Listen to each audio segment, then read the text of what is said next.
13 preguntas y respuestas sobre psicología infantil. ¿Qué es la psicología infantil y de qué se encarga? La psicología infantil es aquella área de la psicología que se encarga del estudio del comportamiento del niño o niña durante toda su infancia hasta la adolescencia.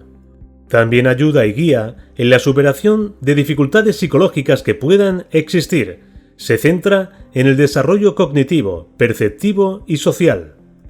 ¿Existen rangos de edades para su estudio? Efectivamente, los rangos de edades se comprenden entre los 0 y los 12 años. ¿Cuál se considera la etapa más creativa y la más compleja? Algunos estudios apuntan a que a los 5 años los niños son sumamente creativos, cosa que va disminuyendo paulatinamente y entre los 7 y 8 años hemos perdido mucho dicha capacidad. En cuanto a la más compleja, en realidad no se puede categorizar ninguna, todas tienen sus particularidades. En todo caso, apuntaríamos a la adolescencia y no tanto a la infancia. ¿Cómo saben unos padres cuándo deben acudir a un psicólogo o una psicóloga infantil?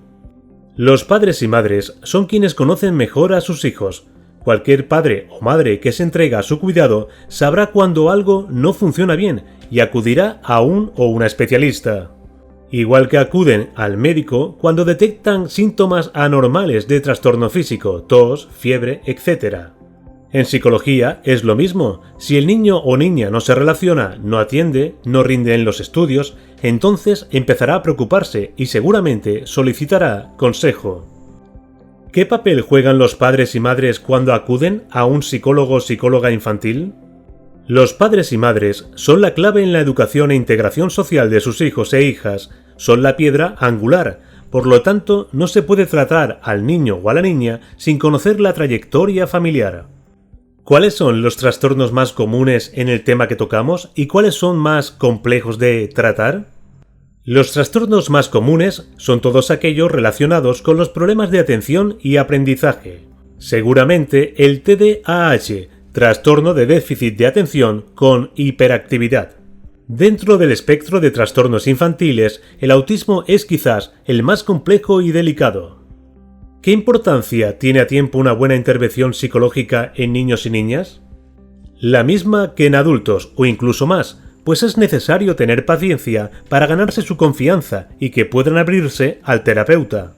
¿Cómo nos influye nuestra infancia en el futuro? Nos marca mucho, más de lo que creemos. La frase «los niños son como esponjas» es muy cierta. En la infancia generamos nuestras principales pautas de personalidad y comportamiento. Es cuando estos se arraigan en nosotros. Nos educamos académicamente, pero también en la vida. Aprendemos cómo comportarnos, la forma en que gestionamos nuestras emociones, las frustraciones, los éxitos, lo que nos ocurre, etc. Y si lo hacemos de forma disfuncional, son pautas tremendamente difíciles de cambiar o modificar en la edad adulta. ¿Qué importancia tiene la etapa escolar en niños y niñas y por qué? La escuela es una de las instituciones sociales más importantes, necesaria para favorecer la inserción de los niños en nuestra sociedad actual, tan especializada y exigente. La escuela es el ámbito donde las personas aprenden diferentes áreas del conocimiento y del saber humano. Por otro lado, también es importante por la transmisión de saberes y conocimientos. Podemos decir que una de las funciones principales y a veces ocultas de la escuela es permitir que los asistentes puedan sociabilizarse con iguales, con personas de su misma edad, nivel evolutivo y emocional, etc. ¿Se nace con talento o se hace? Mucha gente a lo largo de la historia de la humanidad se ha hecho esta misma pregunta. Y la respuesta no es fácil. En parte, el talento nace con nosotros, pues venimos al mundo equipados con los instrumentos para hacer cosas diferentes y extremadamente complejas. Nacemos con la capacidad intelectual concreta, al igual que unos son castaños, otros son rubios, unos más altos y otros más bajos. Lo mismo ocurre con la capacidad. Por ejemplo, para destacar en algún deporte o en el canto, etc., como en estos casos, la capacidad está más o menos fuerte en algunos niños, pero claro, si no se le da el entorno apropiado para crecer y desarrollarse, se pierde. Un niño puede tener un potencial enorme para ser un gran futbolista o nadador, pero si nadie le entrena, se quedará ahí, no lo desarrollará. En el ámbito intelectual ocurre lo mismo, el ambiente es muy importante. Hablemos de los niños superdotados. ¿En qué consiste exactamente la superdotación? La OMS, Organización Mundial de la Salud, define a una persona superdotada como aquella que cuenta con un cociente intelectual superior a 130, aunque cada vez se utiliza menos este baremo para medir la inteligencia de las personas. Hoy en día ya no se habla de superdotación, sino de altas capacidades. Cada vez más se tiende a considerar a los niños y niñas con altas capacidades aquellos que aprenden de forma muy diferente, exhiben un talento precoz. Estos niños y niñas suelen ser despiertos, curiosos, se interesan activamente por su entorno, pero son ante todo niños con unas necesidades propias de su edad cronológica, independientemente de su nivel de inteligencia. ¿Cómo podríamos definir a grandes rasgos qué es el autismo? El autismo es un trastorno biológico complejo del desarrollo que en general dura toda la vida. Se caracteriza por la presencia de un desarrollo muy anormal o deficiente de la interacción y comunicación social. Hasta la fecha no existe una cura para el autismo. Sin embargo, hay un gran número de tratamientos que pueden ayudar a las personas con autismo y a sus familias a llevar vidas más normales.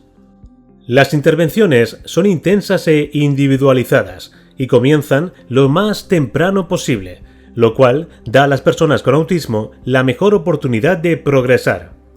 Se hace una intervención global que incluye el área de la conducta, área social y la comunicación. Son tratamientos muy complejos, difíciles de explicar en poco tiempo, pero sobre todo hemos de quedarnos con que son lo más personalizados posible. ¿Qué importancia se le otorga a la interpretación de los dibujos en la etapa infantil? Muchos niños y niñas no saben expresar con palabras lo que les ocurre.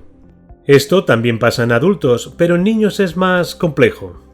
De ahí que se expresen a través de los dibujos. Los dibujos son el reflejo de su personalidad, pero también nos hablan de sus sentimientos en el momento en que los ejecutan. Podemos saber si están tristes, felices o incluso si sienten rabia. No averiguaremos exactamente qué ocurre dentro del núcleo familiar, por ejemplo, o en la escuela, pero sí sabremos si se sienten bien o hay un conflicto de algún tipo, sobre el que luego se puede incidir más a fondo terapéuticamente hablando. Esperamos que este vídeo te haya gustado y te sirva de ayuda. Hasta pronto.